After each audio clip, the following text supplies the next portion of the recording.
오늘도 귀한 주일 찬양 예배 가운데 나오신 여러분들을 진심으로 환영하고 축복합니다. 주께서 오늘도 이 귀한 찬양과 기도와 말씀을 통해서 오전부터 흘러내려오는 영적인 흐름들을 지속하게 할 것이고 새롭게 풍성한 강건함을 허락해 주실 줄 믿습니다. 기도하며 나아가도록 하겠습니다. 주님, 떡으로만 살 수 없는 우리들의 존재들이 주님의 존재 앞에 나왔습니다. 회복을 허락하여 주시고 강하고 담대함을 허락하여 주셔서 이 곡조 있는 기도를 주님 앞에 올려드릴 때 그 기도가 우리를 이끌어갈 수 있도록 은혜 베풀어 주옵소서. 하나님, 우리들이 할 수 있는 것이 없사오니 우리가 연약하오니 주께서 은혜 내려주시고 주의 품으로 우리를 안아 주옵소서. 그리스도 대신 예수님의 이름으로 기도드립니다. 아멘. 우리 시간에 박수치면서 주님 찬양하겠습니다. 우리가 걸어가는 길이 녹록지 않을지라도 예수님을 바라보면서 그 의의 길을 따르길 소망합니다.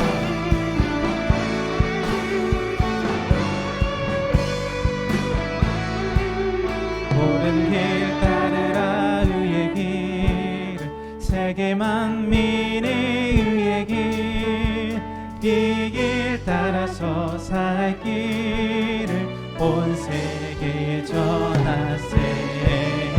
만 백성이 나갈 길, 밤 지나서 동든다.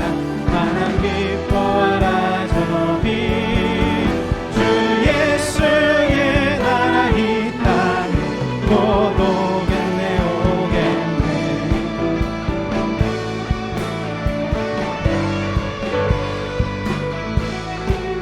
주 예수 따르라 승리의 주, 세계 만민이 돌아갈 길과 진리요 참 생명 되는 창동 구수고 낙다엘라와 평화 밤 지나서 동튼 만한 기뻐하라 저 빛, 주 예수의 나라 이 땅 곧 오겠네 오겠네. 놀라운 이 소식 알리어 세계 만민을 구하려 내 주 예수를 보내신 참 사랑의 하나님. 만 백성이 따를 길, 밤 지나서 동든다. 만한 기뻐하라 저 빛, 주 예수의 나라 이 땅 곧 오겠네 오겠네.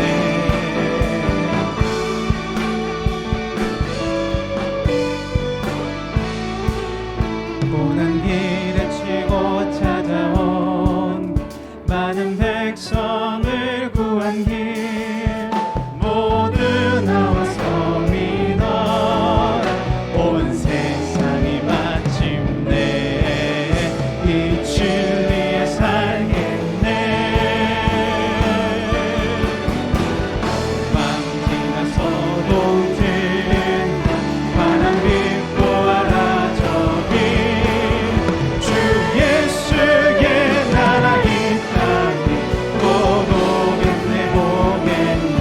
어둠 밤 지나서 동튼 환한 기뻐하라 저 빛, 주 예수의 나라 이 땅에 곧 오겠네 오겠네.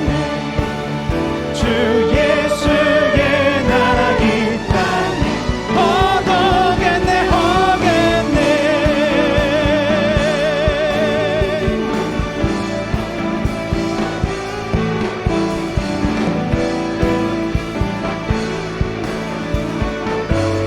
우리에게 옳은 길, 의의 길을 선물로 허락하신 예수 그리스도 앞에 박수로 영광 올려드리시겠습니다. 우리의 빛 되시고 진리 되신 예수님 찬양합니다.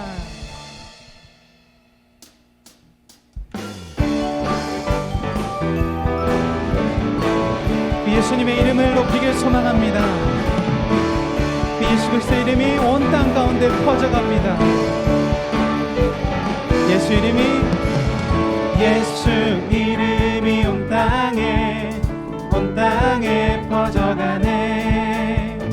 잃어버린 영혼 예수 이름, 그 이름 듣고 돌아오네. 예수 이름 기뻐 노래하시, 잃어버린 영혼 돌아올 때. 예수 이름 기뻐 춤추시, 잃어버린 영혼 돌아올 때.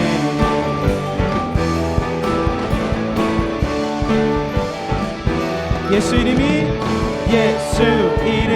온 땅에 선포되네.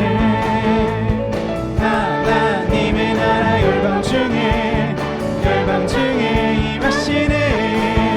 하나님 기뻐 노래하시, 열방이 주께 돌아올 때. 하나님 기뻐 춤추시, 열방이 주께.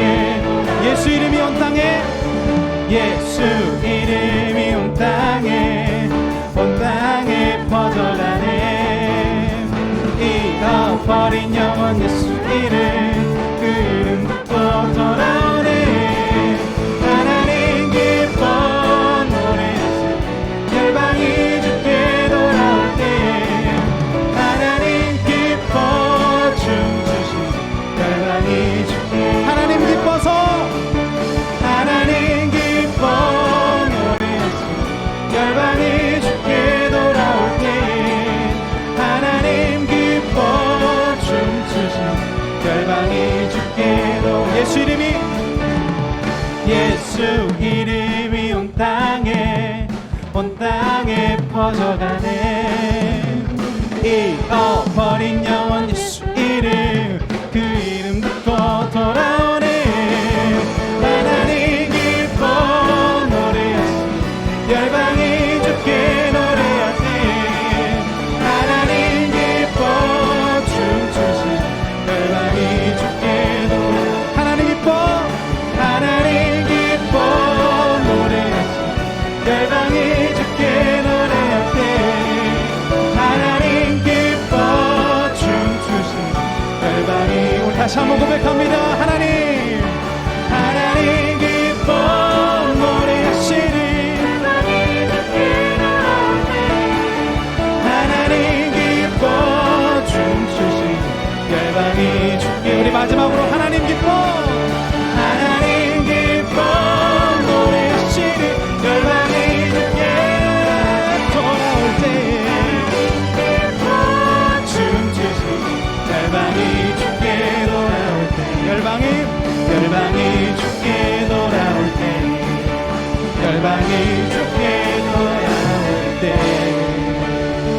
주님, 열방들을 우리 교회 가운데, 우리 나라 가운데 임하게 하여 주시옵소서.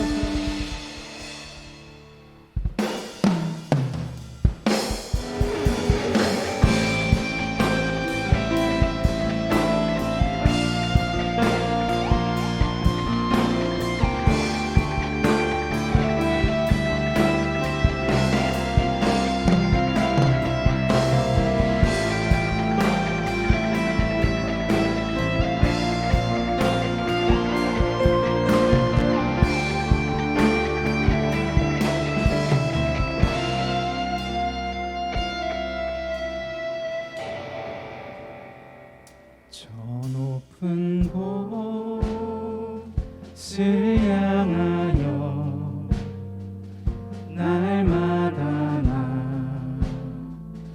나아갑니다. 내 뜻과 정성 모두 날마다 기도합니다.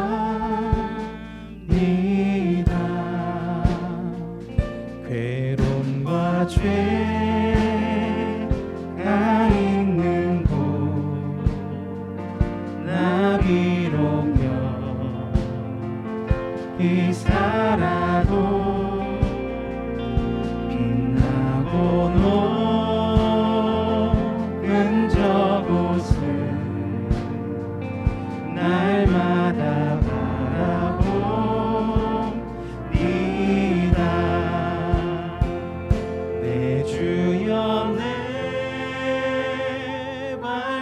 붙드사 그곳에서 깨하소서. 그곳은 빛과 사랑이 언제나 넘치오리라.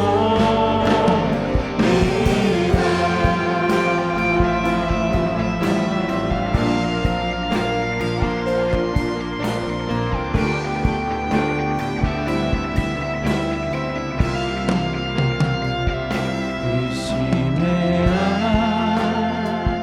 안개 거치고 근심의 없는 곳 기쁘고 참된 평화가 거기만 있사옵니다. 험하고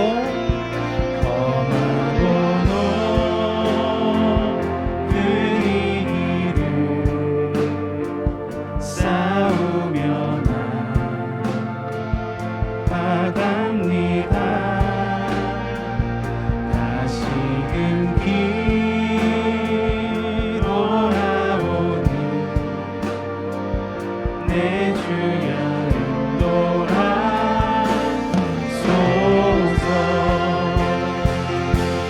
주여 내 발 붙드사 그곳에서 깨하소서. 그곳은 빛과 사랑이 언제나 넘치오리라.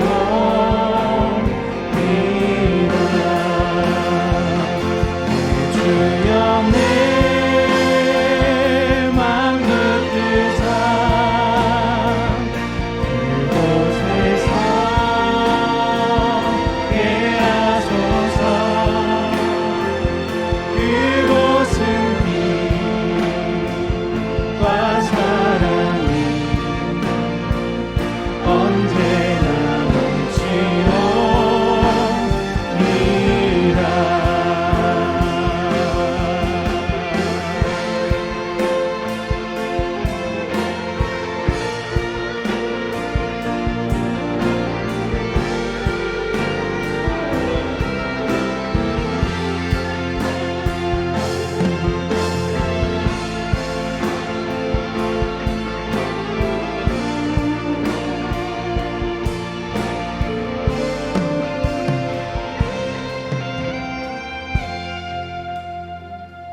내 주여 내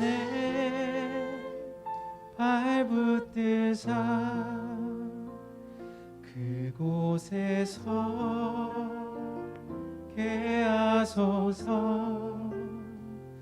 그곳은 빛과 사랑이 언제나 넘치오리다.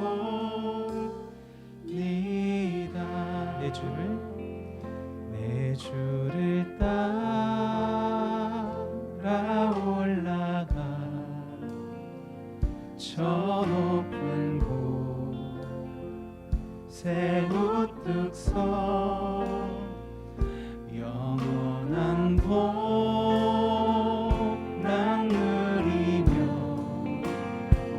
즐거운 노래 부르리. 내 주여 내 발 붙드사 그곳에서 깨하소서. 그곳은 빛과 사랑이 언제나 넘칩니다.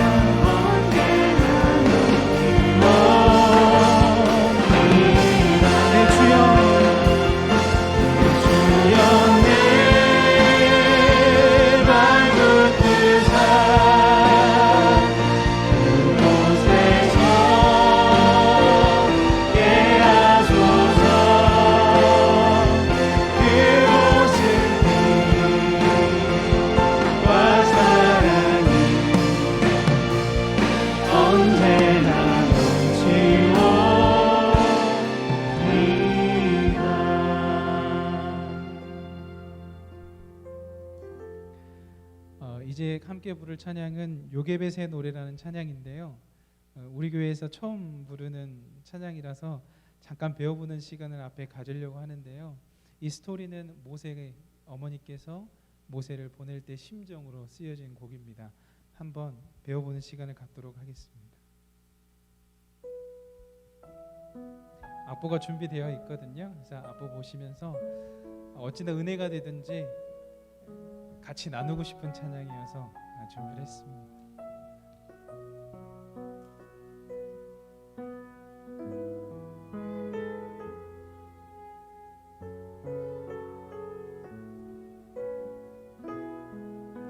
먼저 한번 멜로디를 불러보겠습니다. 작은 갈대 상자 물이 새지 않도록 역청과 나무 진을 칠하네. 어떤 마음이었을까 그녀의 두 눈에 눈물이 흐르고 우리 다시 한번 불러볼게요. 작은 갈대 상자. 작은 갈대 상자 물이 새지 않도록 역청과 나무 진을 칠하네.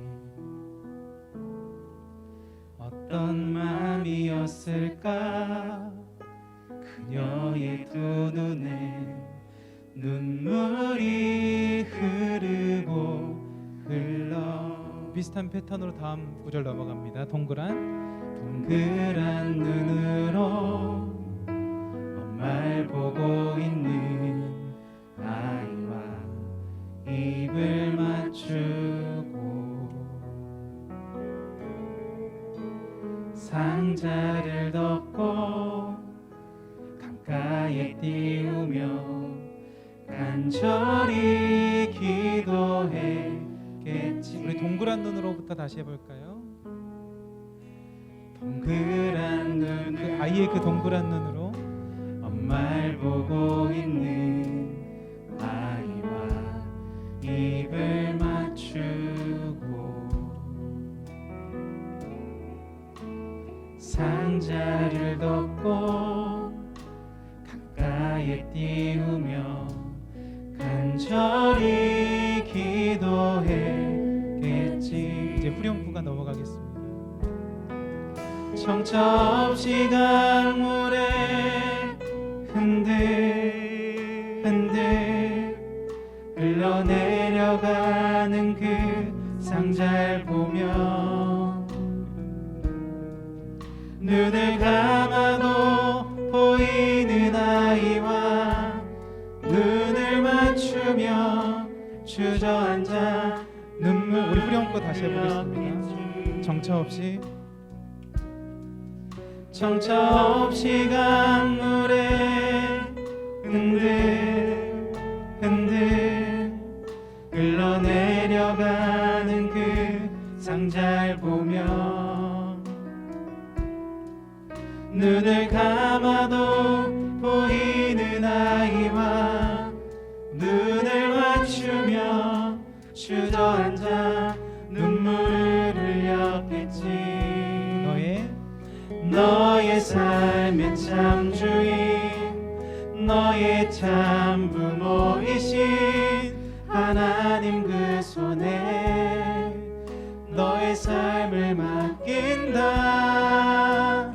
너의 삶의 참 주인 너를 이끄시는 주 하나님 그 손에. 우리 부분 다시 불러보겠습니다. 너의 삶의 참 주인 너의 삶의 참 주인 너의 참 부모이신 하나님 그 손에 너의 삶을 맡긴다. 너의 삶의 참 주인 너를 이끄시는 주 하나님 그 손에 너의 삶을 드린다. 우리 성도님들 워낙 음감들이 다 좋으시기 때문에 이제 이거 한번 배워봤는데요. 이제 처음부터 이 어머니의 마음, 하나님 사랑하는 마음을 가지고 요셉의 노래 찬양하시겠습니다.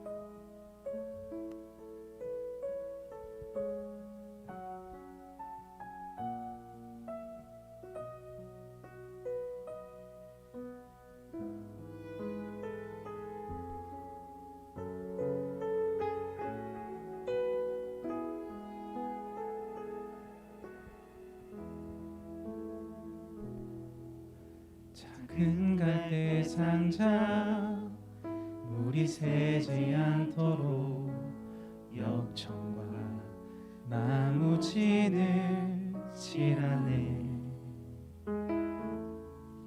어떤 마음이었을까 그녀의 두 눈에 눈물이 흐르고 흘러 동그란 눈으로 정말 보고 있는 아이와 입을 맞추고 상자를 덮고 가까이에 띄우며 간절히 기도했겠지. 정처 없이 강물에 흔들흔들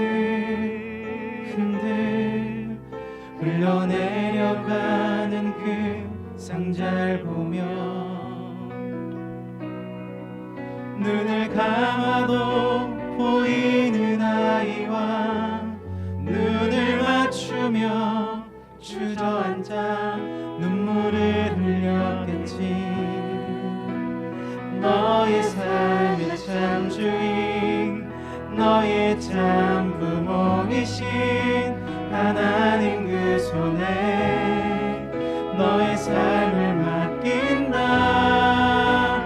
너의 삶의 참 주인, 너를 이끄시는 주 하나님 그 손에 너의 삶을 드린다.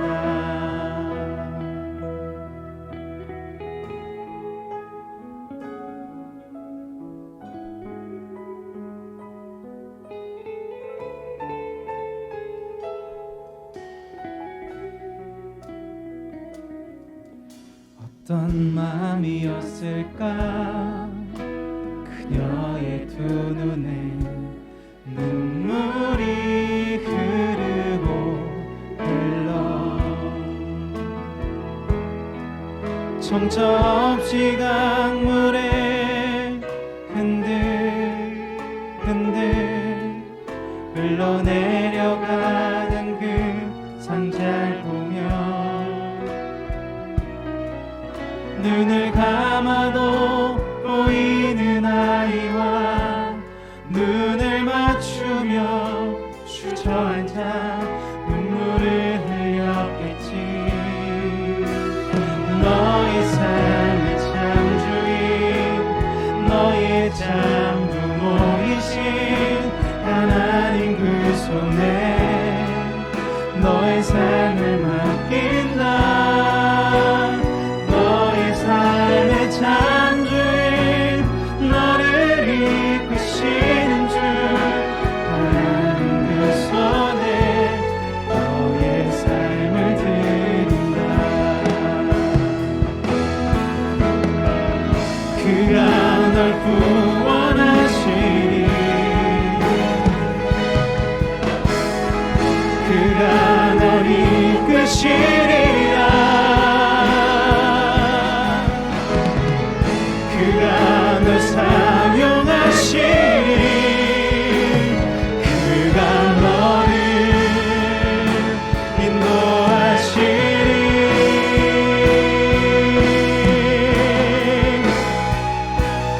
너의 삶의 참 주인, 너의 삶의 참 주인, 너의 참 부모이신 하나님 그 손에 너의 삶을 맡긴다. 너의 삶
시간에 기도하며 나아가길 소망합니다. 우리의 참 주인이신 분은, 우리의 참 부모이신 분은 우리 하나님이십니다. 부모의 손에 갈대 상자에 덮여 그저 버려진 것 같은 그 강물에 띄인 모세였지만 하나님께서 끝까지 이끄셨습니다. 우리 교회도, 우리 가정도, 우리 나라도 하나님의 손에 달렸으니 하나님께서 이끌어 달라고 시간에 기도하며 나가도록 하겠습니다. 기도하시겠습니다. 사랑의 하나님, 주께서 우리의 주인 되십니다.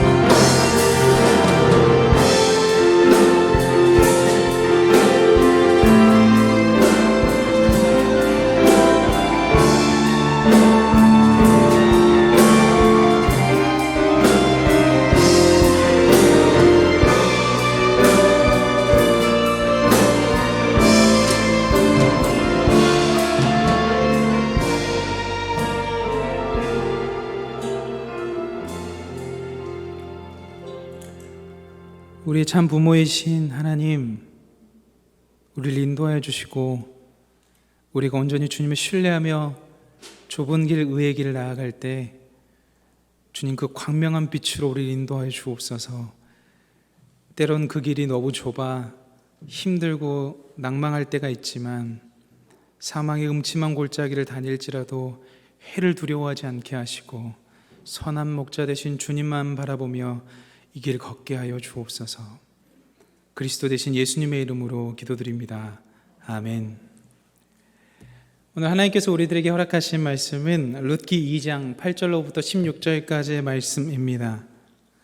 룻기 2장 8절로부터 16절까지의 말씀입니다.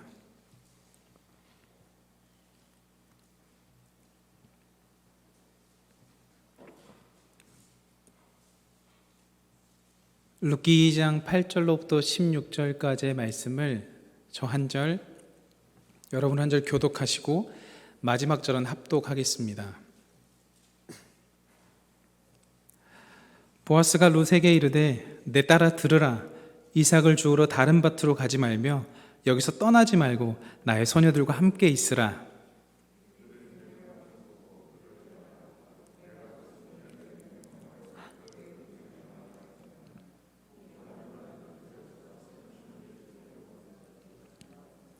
룻이 엎드려 얼굴을 땅에 대고 절하며 그에게 이르되 나는 이방 여인이거늘 당신이 어찌하여 내게 은혜를 베푸시며 나를 돌보시나이까 하니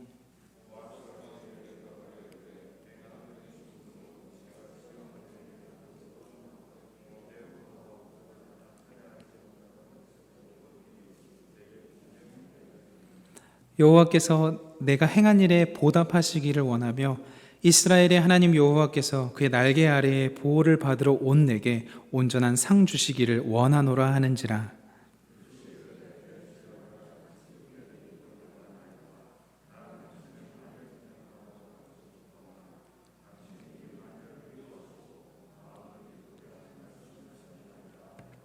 식사할 때에 보아스가 룻에게 이르되 이리로 와서 떡을 먹으며 내 떡 조각을 초에 찍으라 하므로 룻이 곡식 베는 자 곁에 앉으니 그가 볶은 곡식을 주매 룻이 배불리 먹고 남았더라.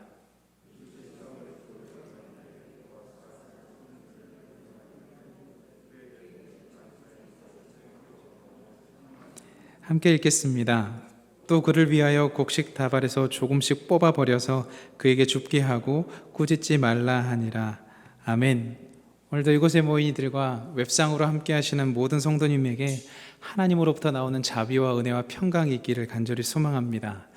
오늘은 상대방의 마음도 배려하는, 상대방의 마음도 생각하는 배려의 대화, 상대방의 마음도 생각하는 배려의 대화라는 제목으로 하나님 말씀 증거하겠습니다. 세상에 목적 없는 것은 없습니다. 제가 지금 사용하고 있는 마이크도 목적을 가지고 탄생했죠. 온라인 예배를 동시에 하는 이유도 목적이 있습니다. 시간과 공간을 초월한 그 목적이 있죠. 아마 새벽 예배 가운데 나오시는 분들도 있지만 영상으로 참여하시는 분도요, 집계를 보면 20명이 넘습니다. 그러니까 그렇게 시간과 공간을 넘어서 할 수 있는 목적을 가지고 온라인 실시간 예배를 하는 것이죠. 외국에서도요, 우리 예배를 드릴 수 있습니다. 유튜브라는 콘텐츠를 통하여서, 그 플랫폼을 통하여서 우리 실시간으로 소통할 수 있죠. 우리 시간은 낮이지만 그 시간은 밤일 수도 있는데요, 같은 것들을 소통할 수 있는 것이죠. 그런 목적들이 있습니다. 그런데 만약 목적을 잃으면 어떻게 될까요? 영국의 서식스 대학의 캐서린 베일리 교수님은 이렇게 말합니다. 목적을 잃으면 자신이 하고 있는 일이 아무 의미 없는 것처럼 느껴진다. 목적을 잃으면 자신이 하고 있는 일이 아무 의미 없는 것처럼 느껴진다라고 이야기합니다. 그러면서요, 그 목적이 잃는 순간이 오면 반드시 목적을 재설정해야 된다고 조언합니다. 여러분들에게 한번 질문 드리고 싶습니다. 하나님께서 여러분을 향한 놀라운 계획을 가지고 있다고 믿고 알고 있는데 2021년 어떠한 목적을 향해서 가고 계십니까? 속으로 이렇게 말씀하실 수도 있죠. 목사님, 웨스터민스터 소요리 문답 1분에 인간의 제일 되는 목적은 하나님이 영화롭게 하고 영원토록 그를 즐거워하는 것이라고 나와 있는데 무슨 그러한 시시한 질문을 저에게 하십니까? 라고 반문하실지도 모르겠습니다. 사실 저는 그 물음에, 그 질문에 답변한 그 웨스터민스터 소요리 문답에 나와 있는 인간의 제일 되는 목적은 하나님을 영화롭게 하고 영원토록 그를 즐거워하는 것을 믿고 신뢰합니다. 그것을 인정했기 때문에 직분도 받았습니다. 그것을 신뢰합니다. 그런데 제가 여러분들에게 드리고 싶은 말은 이런 말이 포함되어 있습니다. 그것을 설명하기 위해 얼마 전에 제 개인 SNS에 올린 사진을 한 장 보고 부연 설명을 해드리고 싶은데요. 제가 개인 SNS에 사진을 한 장 올렸습니다. 그 사진이 무엇이냐면 문자로 된 사진이었는데 말씀을 제가 읽어드릴게요. 말씀을 계속 나누고 말씀을 온종일 깊이 생각하는 것에 우리 삶의 목적이 있지 않다. 뭔가 불순한 느낌이 확 오시죠? 뭐라고? 그것이 목적이 있지 않다고? 뭔가 불순한 느낌이 오시죠? 근데 잘 들어보세요. 우리 삶의 목적은 말씀을 나누고 계속 깊이 생각하는 것을 기초로 가나안의 문화 속에서 하나님 나라를 이루는 것에 있다. 이 글을 올렸습니다. 어떤 분들, 이런 분들이 있더라고요. 하나님의 말씀을 계속 듣고 보는 것으로 만족해요. 그리고 거기서 끝나는 삶이 있습니다. 어떤 성경학자는 그런 삶을 이렇게 이야기하기도 합니다. 그것은 지나치게 자신에게 몰두해 있는 삶이다. 그러니까 우리가 말씀을 기초로 하여서 가나안 문화 속에 들어가서 하나님 나라를 증거하고 크리스찬으로서 그 가나안 문화 속에서 하나님 나라의 삶을 살아야 그것이 전파될 텐데 그 가나안 문화 속에 들어가지 않고 그저 있는 그 자리에서 성경을 보고 하나님을 사랑하고 찬양하고 거기에 머무른다는 것이죠. 제가 말씀드린 목적은 여기에 있습니다. 하나님께서는 여러분을 향한 놀라운 계획을 정말 가지고 계십니다. 2021년 여러분을 통해서 하고자 하시는 계획들이 있습니다. 그 계획들은 말씀을 기초로 하여 가나안 문화 가운데 들어가 하나님 나라를 전파할 때 이루어지는 것입니다. 때론 시간을 구별하여 기도원에 들어가고 또한 지방에 가서 세미나를 들으면서 그런 시간들을 갖고 오는 것이 너무 소중합니다. 그래서 직장인들에게도 휴가가 있는 것이죠. 그런데 매일의 삶 속에서 하나님의 말씀을 읽고 깊이 생각하는 것에 만족하고 거기서 멈추면 안 된다는 것입니다.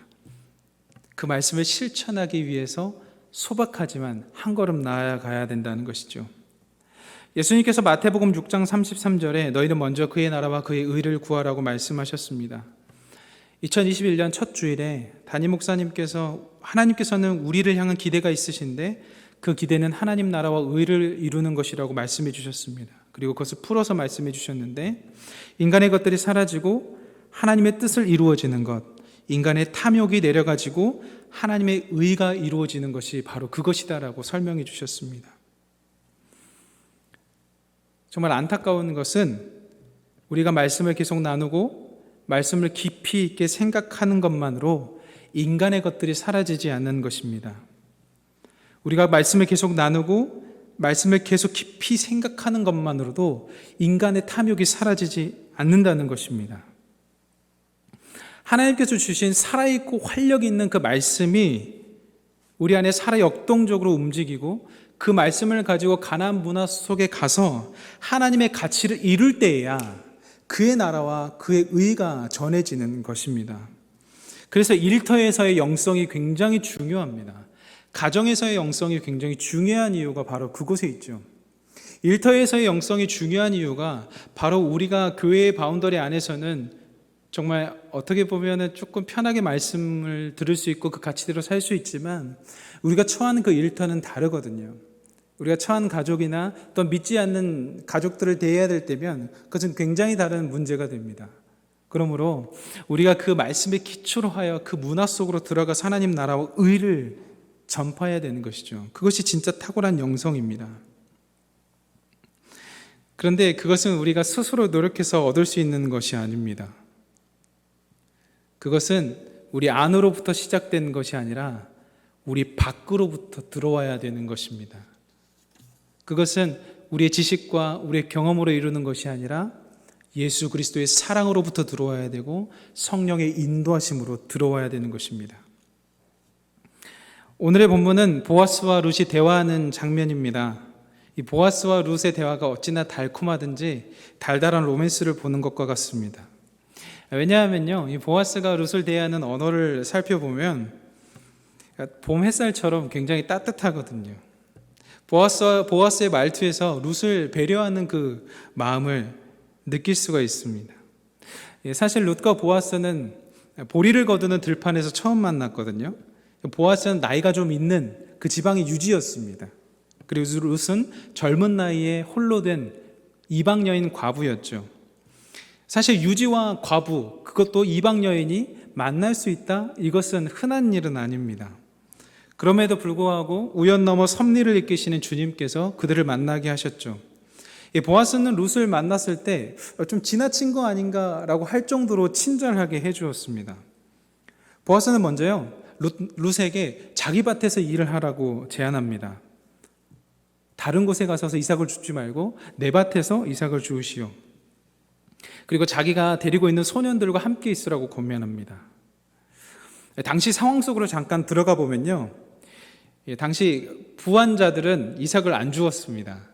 이삭을 주었다라는 것 자체는 가난한 사람이었다라는 것을 말할 수 있죠. 가난했기 때문에 직접 본인들이 수확할 수 없었습니다. 그래서 먹고는 살아야 되니까 이삭을 주었던 것이죠. 그런데 많은 사람들이 이삭을 줍다가요, 다른 밭으로 이동을 해야 했습니다.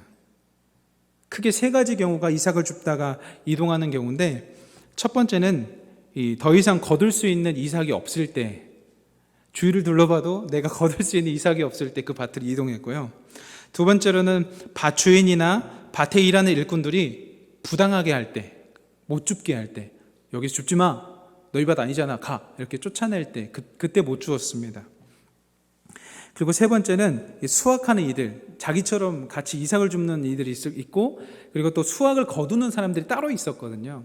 그 수확하는 이들이 이삭 줍는 사람들을 이렇게 난폭하게 대할 때 그 밭을 이동해야만 했습니다. 여러분, 당시에 인권이 얼마나 있었겠습니까? 당시에 윤리의식이 얼마나 있었겠습니까? 인권과 윤리의식이 부족했던 당시에 사실 이삭을 줍는 일은 굉장히 위험한 일이었습니다. 게다가 룻은 여인이었거든요. 남편이 있는 여인이 아니라 과부인 여인이었습니다. 그 여인은 위험의 노출에 아주 쉽게 되었죠. 그 여인에게 보아스가 먼저 제안한 겁니다. 내 밭에서 이삭을 주우시오. 그 상황을 살펴보면요, 이 한마디가 얼마나 친절하고 호의를 베푸는 것인지 알 수 있습니다. 사실 이 상황은 일반적이진 않습니다. 일반적인 상황이라면 이삭을 줍는 룻이 보아스에게 요청해야죠. 보아스님, 제가 좀 이삭을 주어도 되겠습니까? 아니, 사실 보아스 레벨까지도 못 올라가고 그 관리인 정도에게 제가 좀 이삭을 주어도 되겠습니까? 라고 허락을 받아는 게 일반적인 사실인데 좀 특별합니다. 룻이 요구하기도 전에 보아스가 먼저 자기 밭에서 주우라는 것이죠. 그리고 소년들에게 이야기합니다. 건들지 마, 룻. 건들면 큰일 난다. 엄포를 놓습니다. 일을 하면 목이 마르잖아요. 목이 마르면 물을 마셔야 되는데 당시에 수도 시설이 그렇게 잘 되어 있지 않습니다. 지금이야 수도 시설이 너무 잘 되어 있어서 저희도 목 마르면 내려가서 정수기를 이용하는데요. 당시에는 굉장히 어려웠습니다. 우물도 멀리 있었고요. 하인들이 우물을 끌어와서 거기에 저장해 놓고 그것을 마셨습니다. 근데 보아스가 룻에게 엄청난 혜택을 줬는데 물을 마음대로 마실 수 있게 합니다. 물을.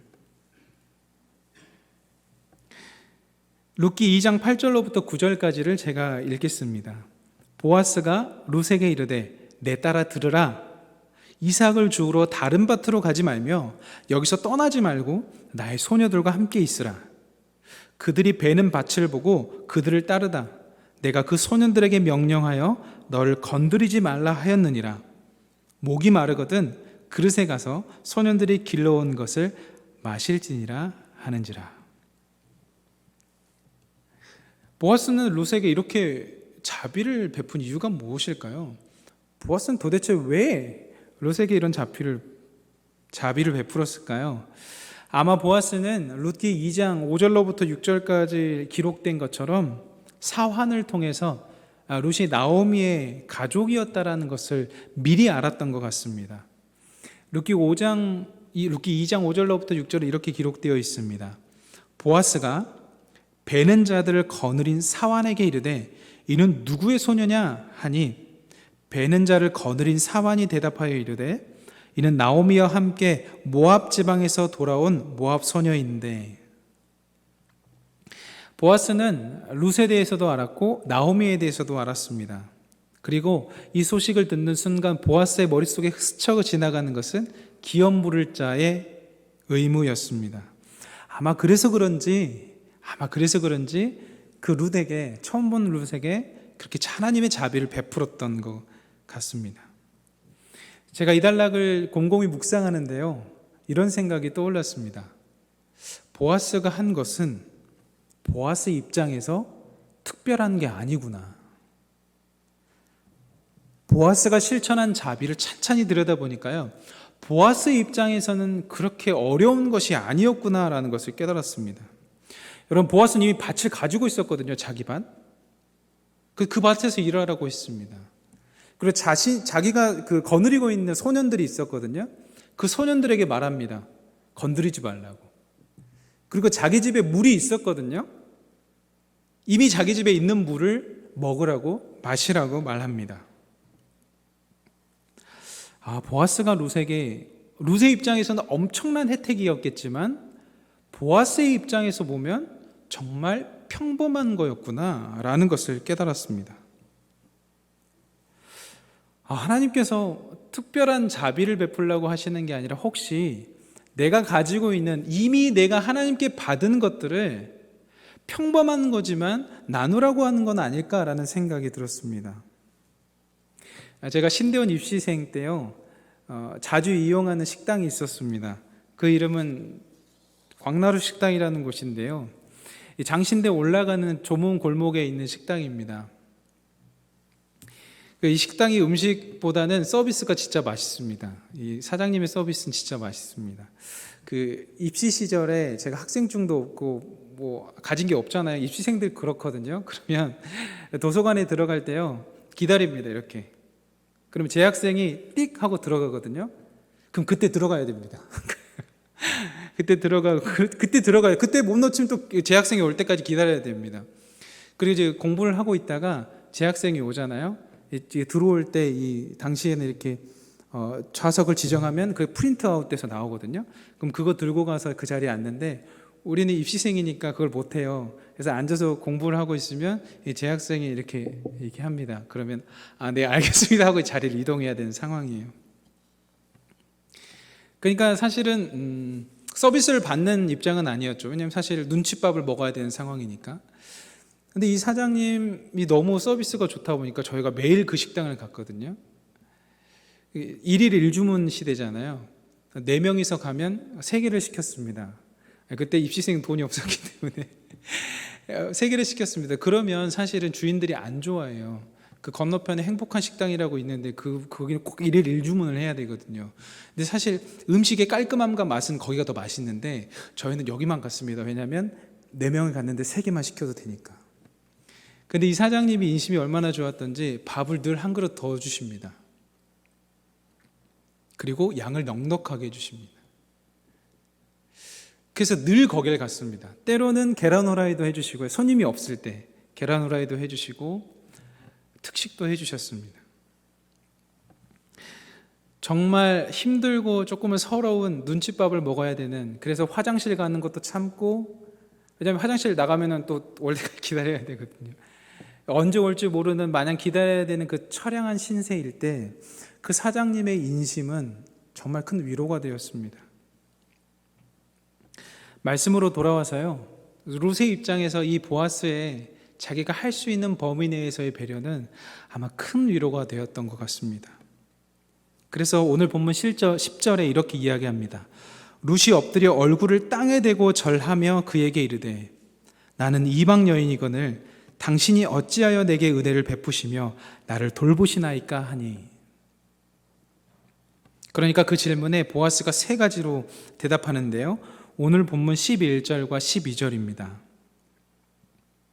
우리 11절과 12절을 한 목소리로 읽어보겠습니다. 시작.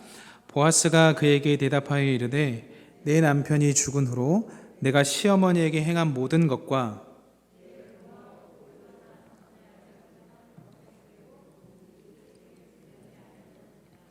여호와께서 내가 행한 일에 보답하시기를 원하며 이스라엘의 하나님 여호와께서 그의 날개 아래에 보호를 받으러 온 내게 온전한 상 주시기를 원하노라 하는지라. 아멘. 첫 번째 이유는요, 11절 상반절에 나오는 것처럼 남편이 죽은 후에 내가 시어머니한테 어떻게 했는지를 내가 봤다, 알았다, 그 이유고요. 두 번째는 11절 하반절에 나오는 것처럼 고국을 떠나, 네가 이방 여인인데 그 고국을 떠나 너가 알지 못하는 지방으로 왔다, 알지 못하는 백성에게 왔다, 그 이유 때문이고, 마지막 3번째로는 여호와께서 룻이 행한 일에 보답하시기를 원하기 때문이다 라고 이야기를 합니다. 상상을 해봤어요. 룻이 보아스에 대해서 이런저런 소식을 듣습니다. 아, 얘가 과부인데 시어머니를 정말 멋지게 정말 정성껏 모셨구나. 그리고 시어머니가 떠날 기회를 줬음에도 불구하고 시어머니의 민족이 나의 민족이 되고 시어머니의 하나님이 내 하나님이 되겠습니다라는 고백을 한 채 자신의 입장에서 이방 땅인 이 이스라엘 땅으로 왔구나를 상상했을 것 같습니다. 그러면서 보아스는 이렇게 생각했을지도 모르겠습니다. 아, 룻의 그런 행동들을 내가 잘 관찰해 보니까 이것은 인간이 한 게 아니야. 이것은 분명히 하나님이 개입하셨어 라는 결론에 이르렀을 것이라고 상상해 보았습니다. 그래서인지 보아스는 룻을 식사 자리에 초대합니다. 그리고 떡을 먹으라고 권합니다. 14절입니다. 식사할 때에 보아스가 룻에게 이르되 이리로 와서 떡을 먹으며 내 떡 조각을 초에 찍으라 하므로 룻이 곡식 빼는 자 곁에 앉으니 그가 볶은 곡식을 주매 룻이 배불리 먹고 남았더라. 여기서 떡을 먹으며 라는 단락이 있잖아요. 주석을 보니까요, 새참이래요. 우리나라 문화와 좀 비슷한지 모르겠지만 이삭 줍다가 힘드니까 참 먹으라고 하는 거예요. 대학생 때 농촌 봉사활동 가면 갑자기 우리 어머님이 고추밭에 고추대 쇠로 심어라 해서 그거 막 망치질하고, 어떨 때는 뭐 복분자 따서 먹으라고 하기도 하고, 어떨 때는 뭐 피 뽑으라고, 피가 뭔지도 모르는데 가서 피 뽑으라고 하고 막 뭐 물려오고 막 그랬던 때가 생각나는데요. 전 복분자 딸 때가 제일 좋았습니다. 너무 맛있어가지고. 그때 이제 참을 가져오시잖아요. 국수 삶아서 이렇게 오시는데 이것도 참의 개념이랍니다. 참을 먹는데 이 보아스의 이 전매 특허인 상대방의 마음을 배려하는 대화가 나옵니다. 떡을 어디에 찍어 먹으라고요? 초에 찍어 먹으라. 그 떡 안 먹어봤을 수도 있잖아요. 그러니까 먹는 방법을 알려주는 거예요. 식사 예절을. 어떤 레스토랑에 갔는데 이 음식을 어떻게 먹어야 될지 모를 때 좋은 서비스가 된 식당들은 다 알려줍니다. 손님, 이것은 여기 간장 찍어 드시고요. 아, 이거는 그냥 드시면 맛있고요. 이것은 이후에 드십시오라고 친절하게 설명해 주거든요. 떡을 먹는데 굳이 초에 찍으란 말 안 해도 되잖아요. 사실 떡을 먹으라고 초대해 준 것만으로도 감지덕지잖아요. 근데 보아스의 배려는 거기서 끝나지 않습니다. 초에 떡을 찍어 먹어라. 그리고 나서요, 먹는 방법을 알려주고 나서 배부르게 먹을 만큼 어떤 배려를 해주고, 그리고 나서요, 보아스가 이제는 곡식 단 사이에서 이삭을 죽게 합니다. 룻기 2장 15절로부터 16절을 제가 읽겠습니다. 룻이 이삭을 죽으러 일어날 때에 보아스가 자기 소년들에게 명령하여 이르되 그에게 곡식 단 사이에서 죽게 하고 책망하지 말며 또 그를 위하여 곡식 다발을 조금씩 뽑아버려서 그에게 죽게 하고 꾸짖지 말라 하니라. 사실 이삭 줍는 자들의 불분율이 있었습니다. 그게 뭐냐면 곡식 단 사이에서 줍는 거예요. 왜냐하면 이삭을 줍는 것은 곡식 수확이 다 끝난 다음에 주어야 되거든요. 그런데 곡식 단 사이에서 주었다는 것은 수확이 다 안 끝난 그 사이에서 주었다는 거예요. 그러니까 그건 금지된 겁니다. 그렇게 하면 안 됩니다. 쫓겨나니까. 그런데 보아스가 뭐라고 해요? 곡식 단 사이에서 주어라. 많이 주을 수 있겠죠. 근데 더 놀라운 것은 뭐까지 배려하냐면 자기 종들한테 곡식 다발을 뽑아서 버려놓으래요. 여러분, 이삭 줍는 게 편하세요? 곡식 단을 줍는 게 편하세요? 곡식 단을 줍는 게 편하죠. 곡식 단이 다 붙어 있잖아요. 그리고 나서 책망하지 말라고 합니다. 불문율을 깨버리는 거예요. 마치 제가 롯 같았습니다. 하나님께서 이 땅에 예수님을 보내주셨는데 하나님의 권위를 깨버린 거예요. 나를 위해서. 노력을 해서 내가 여기까지 온 것이 내가 노력을 해서 이삭을 주어서 온 것인 줄 알았는데 그게 아니었더라고요. 하나님께서 곡식단 사이에 저를 걷게 하셨고 뿌리째 뽑아서 우리에게 준 거예요. 그걸 그저 먹었던 거죠. 예수님 생각이 참 많이 났습니다. 예수님께서 우리 교회도 그렇게 먹이신다고 확신합니다. 하나님께서 보아스처럼 매일 세밀한 음성으로 우리를 이끌어주고 계신다는 사실을 믿으시기 바랍니다. 우리는 우리가 곡식을 모아 곡식 이삭을 주어서 우리가 유지하는 것처럼 알고 있을 때도 있지만 그것이 아닙니다. 하나님께서 보아스처럼 우리가 가는 길목에 곡식단을 놓아주시고 곡식단을 뽑아서 그것을 거둘 수 있게 허락해 주시는 것이죠. 귀한 희성교회 성도 여러분, 세상에 목적 없는 것은 없습니다. 여러분을 향한 놀라운 계획이 오늘도 진행되고 있습니다. 그 놀라운 계획 안에서 어떤 사람은 보아스의 입장에 있는 사람도 있을 것이고 어떤 사람은 룻의 입장에 있는 사람들도 있을 것이고 어떤 사람은 나오미의 입장에 있는 사람들도 있을 것입니다. 어떤 모습이든 우리가 속해 있는 그 입장에서 하나님의 은혜를 받은 자로서 평범한 것으로 누군가를 도울 수 있는 사람이 되면 참 좋겠습니다. 가나안의 문화 속에서 나누는 작은 배려와 관심으로 하나님 나라가 꼭꼭 피었으면 좋겠습니다. 오늘 이웃들과 함께 나누는 그런 쿠폰들이 나갔는데 그것들이 어떻게 보면 우리한테는 가벼운 것일 수 있겠지만 그들에게는 위로가 될 수 있다는 것을 잊지 않으셨으면 좋겠습니다. 그렇게 우리 희성교회가 사랑 맛집, 믿음 맛집, 소망 맛집이 되어서 하나님 나라와 그의 의를 구하는 데 앞장서는 귀한 교회 되기를 소망합니다. 기도하겠습니다. 하나님 감사합니다. 이삭 줍는 것도 감사한데 곡식단 사이에서 걷게 하시고 그것 죽게 하시고 그것도 감사한데 몇 가닥 뽑아서 그 길에 흩어 뿌려주시니 감사합니다. 물 먹을 것을 주시고 안전을 보호해 주셔서 감사합니다. 이 은혜 잊지 않고 베풀며 살아가는 우리 귀한 성도님들 될 수 있도록 인도하여 주옵소서. 그리스도 대신 예수님의 이름으로 기도합니다. 아멘. 찬송가 390장 찬양하시겠습니다.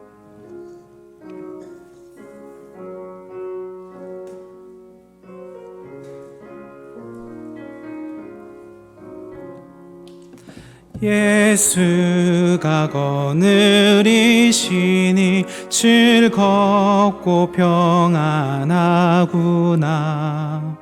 주야의 자고 깨는 것 예수가 거느리시네.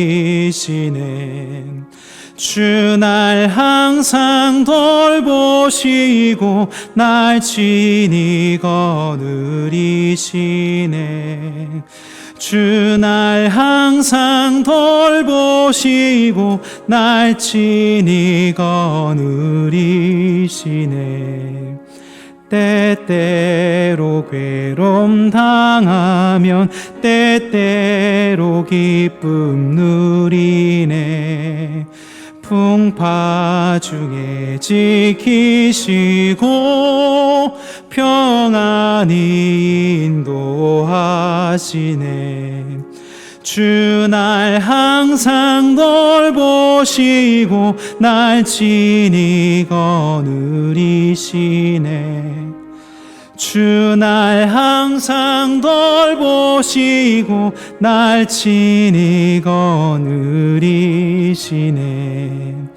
내 주의 손을 붙잡고 천국에 올라가겠네. 괴로우나 즐거우나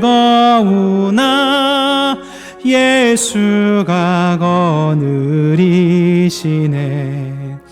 주 날 항상 돌보시고 날 친히 거느리시네. 주 날 항상 돌보시고 날 친히 거느리시네. 이 세상 이별할 때에 마귀의 권세 이기네. 천국에 가는 그 길도 예수가 거느리시네. 주 날 항상 돌보시고 날 친히 거느리시네.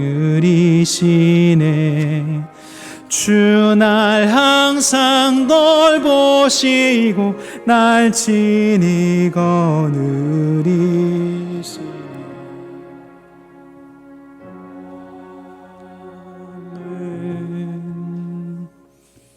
네, 교회 소식 말씀드리겠습니다. 사순절 셋째 주일 제가 함께 지내고 있습니다. 네, 주님의 고난을 묵상하시면서 은혜로운 시간들을 잘 보내시기를 바랍니다. 나라와 교회 가정을 위한 릴레이 기도가 계속 진행 중입니다. 나누어드린 표대로 여러분들이 그 시간에 잘 빠짐없이 참여해 주시기를 다시 한번 부탁을 드리겠습니다. 금요 구역 모임과 수요 전도대 및 모든 소그룹 모임은 정부 대응 단계 완화될 때까지 그때까지 연기한다는 거 여러분들 참고하시기 바라고요. 나눠드린 쿠폰은 여러분들이 잘 이번 주 안에 사용해 주시기를 다시 한번 부탁을 드리겠습니다. 한 주간도 주님 안에서 승리하는 복된 한 주간 되시기를 주님의 이름으로 축원합니다. 기도하시겠습니다. 지금은 우리 주 예수 그리스도의 은혜와 아버지 하나님의 크신 사랑하심과 성령님의 교통하시며 인도하신 은혜가 우리가 세상의 많은 사람들에게 우리가 베푸는 작은 것들이 큰 위로와 힘이 된다는 것을 기억하며 그렇게 세상으로 나아가 많은 사람들의 위로가 되기로 다짐하며 이곳을 떠나는 우리 모든 교우들과 또 함께 예배하는 모든 우리 교우들과 그 가정과 일터 위에 우리 교회 위에 이 나라와 민족 위에 온 세상 위에 이제와 영원토록 함께 하시기를 간절히 축원하옵나이다. 아멘.